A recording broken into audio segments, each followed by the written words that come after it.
Welcome to the Church Renewal Podcast from Flourish Coaching. I'm Jeremy. I'm Matt. This is the third part in the Will My Church Need a Transitional Pastor deep dive. Today we will discuss some more signs that you can look for in your church. A church in decline or recline. All of your physical updates are over 10 years old. Disagreement among your elders over the mission or vision of your church. And loss of trust and or complaints about the leaders. As you listen, think about your church. Are we describing your church? If so, and if you want help doing your own internal deep dive, we want to help you. After you listen to this episode, send us an email so we can talk to you. And if you haven't already listened to part 1, it's linked in the episode notes below. We are continuing on to talk about some of the checkboxes you can look for to know if you or your church should be using or considering to be using a transitional pastor. So, question number 1. Can you walk us through quickly, like 30,000-foot view, what is the church cycle? You referred to it, I believe, in our last episode. What is the church life cycle? Yeah, so I learned this from a guy named Ken Priddy, and we can put a link to his original essay about this in the show notes. Church life cycle typically happens over a 40, 50-year period, goes through 3 phases: incline, recline, and decline. Incline is a period of time where ministry capacity is growing, the church is healthy. Many times it is growing in size as well, and growing in the ability, primarily growing in the ability to do ministry. People are giving sacrificially, and people are focused. They're keeping that dynamic tension between the outward forces towards outreach and evangelism and the inward forces towards a fellowship and discipleship. And then in a day that nobody's expecting, the church slips into recline. And typically that happens because somehow some internal interest becomes more paramount than the outward push in outreach and evangelism. Churches actually love recline. I have 4 recliners in my house. That's right, Jeremy? I believe you. 4 recliners. Why do we like recliners here in America? Because you can just kick up your feet and you can relax. The motto in incline, if you've ever climbed an incline, you know that it's not relaxing. The motto on incline is, this is hard, because pushing a rock uphill is hard, just ask Sisyphus. The motto in recline is, whew, we made it. And typically church in recline has enough money, staff, programs, and they have some sort of stable facility situation that they made it. And they're sort of resting on their laurels. They're beginning to focus more on themselves. But as soon as a church slips into recline, they've begun to sow the seeds of their own destruction, because someday a sustained period of recline that is not interrupted by a new incline will turn into decline. And there'll be less money, less programs, less staff, less people. And if that's not arrested by a new incline, then the church goes out of existence. Okay. So focusing on incline for a second. Sure. You said way back at the beginning of season 3 that churches in the phase of incline oftentimes can get a pass when it comes to using a transitional pastor. Tell me more about that. Why do they get a pass? Yeah, because they are ostensibly healthy. They have a clear sense of who they are and where they're going. And so they don't have as the same kind of need to stop and reflect and retune before they get a new pastor. They can simply look at what they need in their next pastor to keep going what they're doing, because it's good what they're doing. It's bearing fruit. And so they can afford to just find somebody to keep going with what they're doing, and they'll be really good, actually. There's just not very many of those churches that we run into. So they are the exception. They are, for sure. So one of the boxes you look for is this church in either the phase of recline or decline? Have they said, we've made it, it's time to kick up the feet, take a little break, take a little breather, or we're actually starting to see some disintegration, see some atrophy? Yeah, it's actually the church that says, we're good, that worries me the most. Because the church that's on incline goes like, yeah, man, we saw 10 people come to Christ last year, but man, we'd really prayed for like 20, and we're like trying to figure out why, and we don't know why. We really want people to be growing in their discipleship, but it's not working all the ways that we want. So we're really looking at that, and we're trying to like tune our discipleship pathway. And it's those churches that actually are unsettled in the best ways, unsettled about ministry dynamics, that are the ones that are the most healthy. It's the ones that are settled. There's kind of like, no, we're good. Why would anything need to change? Why do we need to do a church health assessment? It's all good here. Those are the ones that worry us because they evidence that they're at least in recline, if not decline, that they've not detected yet. You're smiling. I am smiling, and I'm smiling because this is a necessary word to hear. It's one that I think does necessarily step on toes. It does necessarily indicate that leadership has, in some way, maybe taken their foot off the gas pedal, maybe not looked as closely, maybe not paid as much attention to the annual maintenance or the regular maintenance that they need to be doing. Mm-hmm. And it does demonstrate that there's a lack in the leadership which needs to be addressed. Now, we can either get to that point and say, well, we're going to deny this. We're not going to talk about this because we're being cruel. We might have to be different as leaders. Yeah. Right. Or we can look at this and we can say, hey, I've just found out some news that I didn't expect, and I can now address some things to make sure that all of these things I've been working for, all these things I've been laboring for, haven't been for nothing. Mm-hmm. And it Absolutely. requires that humility in order to move forward.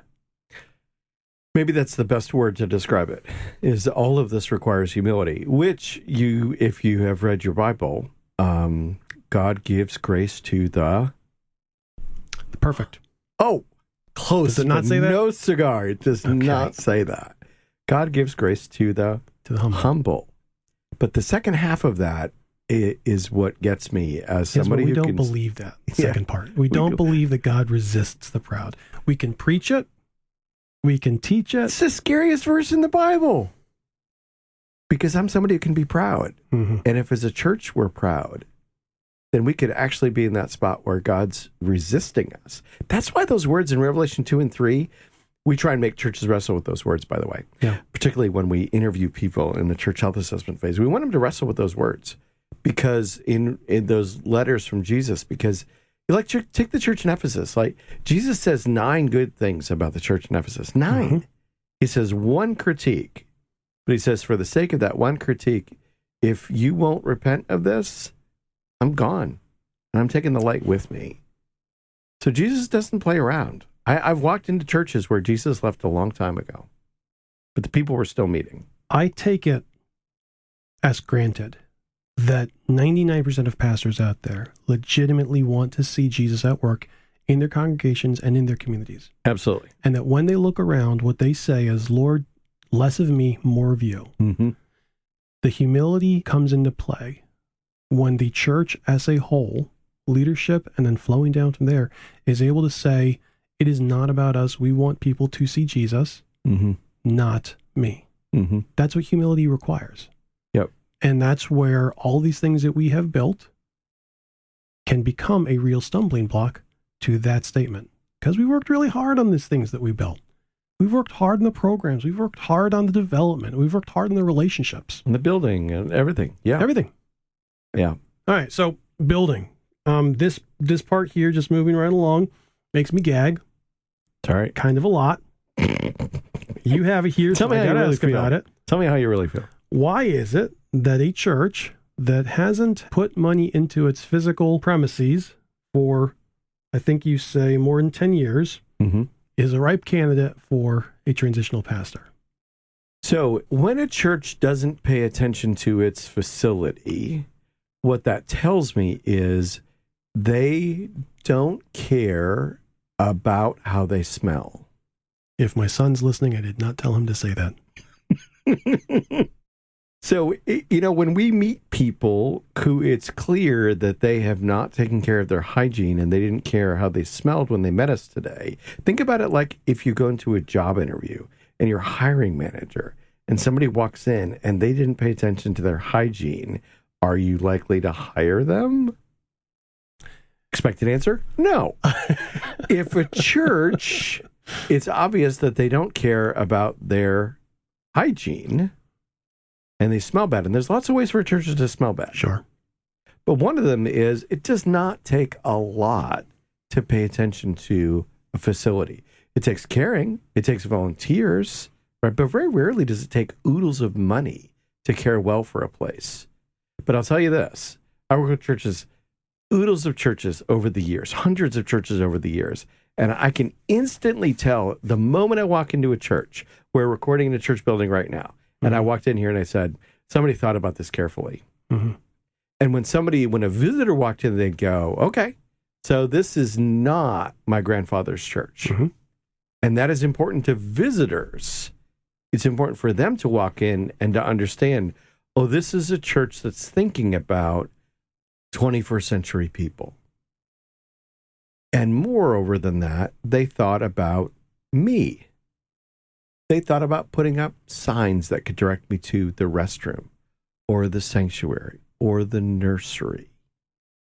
And they thought about people that were not yet insiders. And so that's what we're trying to think of. We're trying to think of, how do you actually make people feel like you thought of them? And taking care of their facility is a way to do that. Okay. Now, you said it makes you barf, but I'd like to understand that more. Oh, I'm going to take you to my follow-up question to that is this. But Matt, the church is the people, not the building. And frankly, I'm tired of capital campaigns.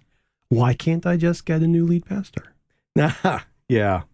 So you can just go get a new lead pastor, but it probably won't help you with your visitor retention challenges, because visitors know whether they've been thought about or not. And that's pretty critical. What I like to say to churches about visitors is, you want them to come because you want new people at your church. Everybody wants new people at their church, except if you're one of those really strange churches that doesn't want any new people at your church. But you probably wouldn't be listening to this if that was you.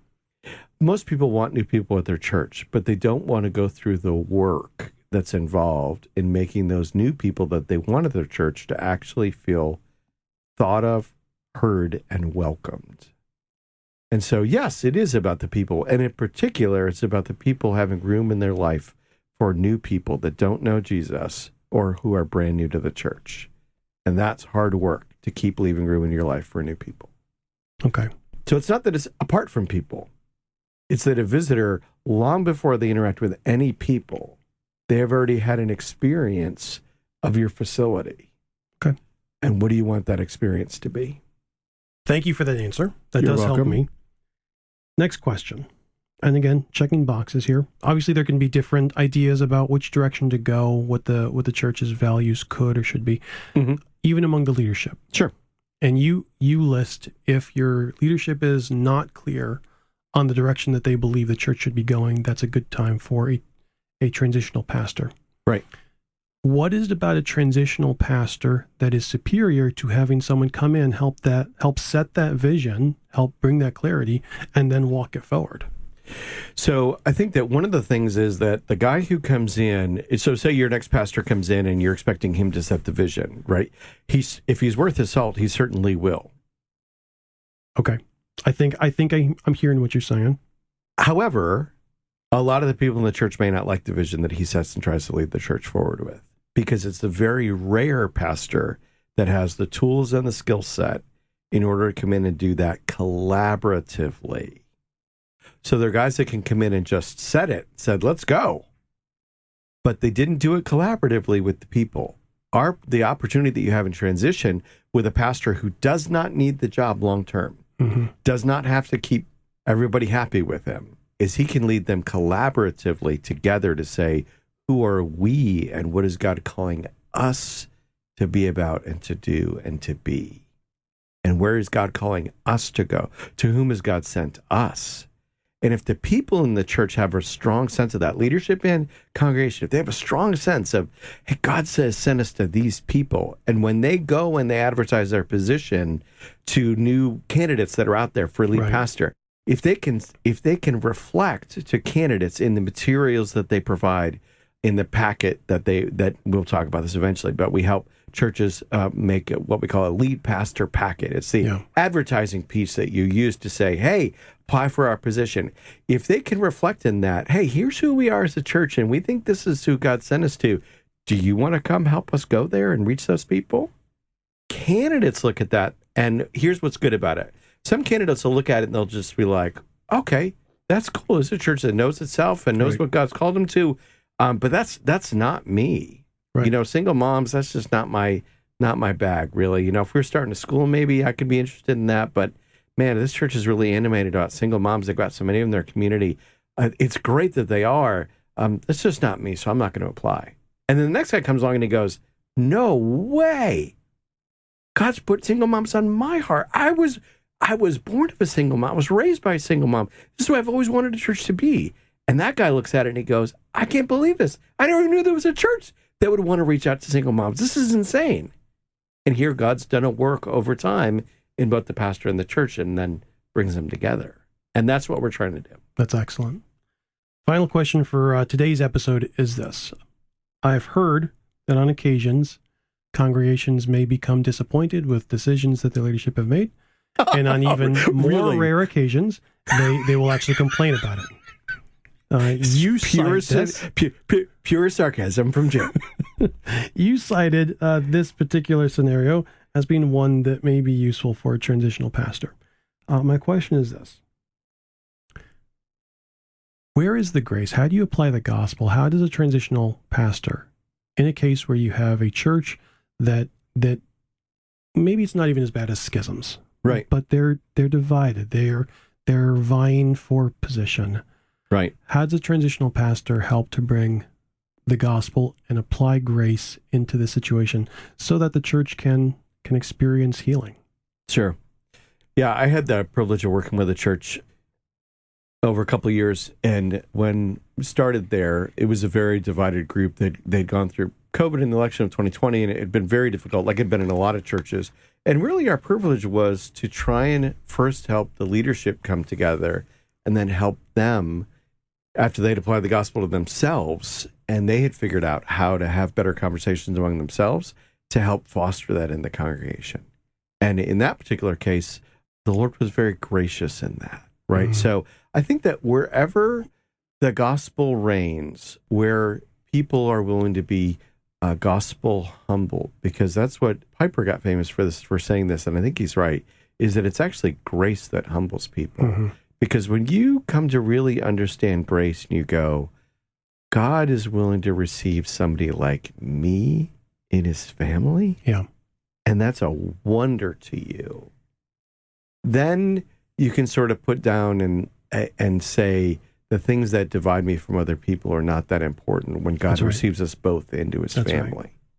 And so when we can do that as a leadership, and then we can evidence that with people and say, these things that have divided people, they are not as important to Jesus as us being humble and loving each other, because we're all loved by the same Father.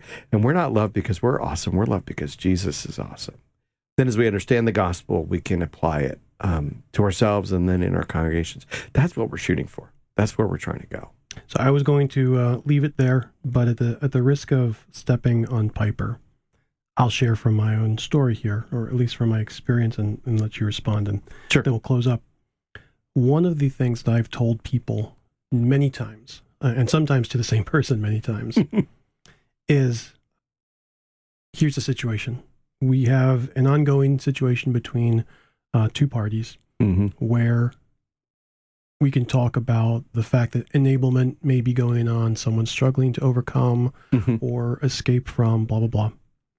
And a party is feeling misused because they're the one, the other person keeps on coming back to them. And the question that comes is, why am I continuing to give them this grace? They don't deserve this. And my answer to them is always this.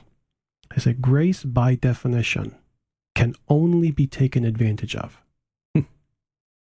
There is no grace that is ever deserved unless we are taking advantage of something.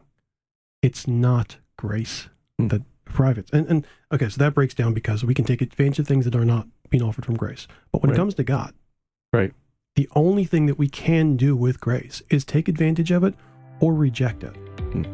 But because he's offered it, because Christ died before I was born, because he looked and before time began, the Son was sacrificed for all of my sins, past, present, and future. Crazy. The Wonderful. only thing I can do is take advantage of him. Take advantage of God. And so the encouragement that I give is just as you have freely received, freely give. Yeah. It's good. It's good, but it's difficult. It is. You know, the question of Paul posed to the Corinthians, right? Wouldn't you rather be wronged? To which every American goes, no. Never would I rather be wronged, because the thing that we've been holding on to is so important to us that we've got to be proven right and that we were in the right. We would never rather be wronged. Jesus, strengthen us that we might better lay hold of your grace. Amen. We'll leave it there for today. Thank you guys for coming by. If you think someone can benefit from this, or if it has ticked you off, please let us know and please share it with a friend. We'll talk to you soon. Thanks for listening to the Church Renewal Podcast from Flourish Coaching. Flourish exists to set ministry leaders free to be effective wherever God has called them. We believe that there's only one fully sufficient reason that this day dawned. Jesus is still gathering his people, and he's using his church to do it. When pastors or churches feel stuck, our team of coaches refresh their hope in the gospel and help them clarify their strategy. If you have questions or a need, we'd love to hear from you. You can find us at flourishcoaching.org, and you can reach us by email at info@flourishcoaching.org. You can also connect with us on Facebook, Twitter, and YouTube, and we would love it if you would like, subscribe, rate, or review the podcast wherever you're listening. Please share this podcast with anyone you think it'll help, and if we get a client because of a recommendation you make, we'll send you a small gift just to say thanks. And a special thanks to Bay Ridge Christian Church in Annapolis, Maryland for the use of their building to record today's episode. All music for this show has been licensed and was composed and created by artists. The Church Renewal Podcast was produced by me, Jeremy Seferati, in association with Flourish Coaching, with the goal of equipping and encouraging your church to flourish wherever God has called you.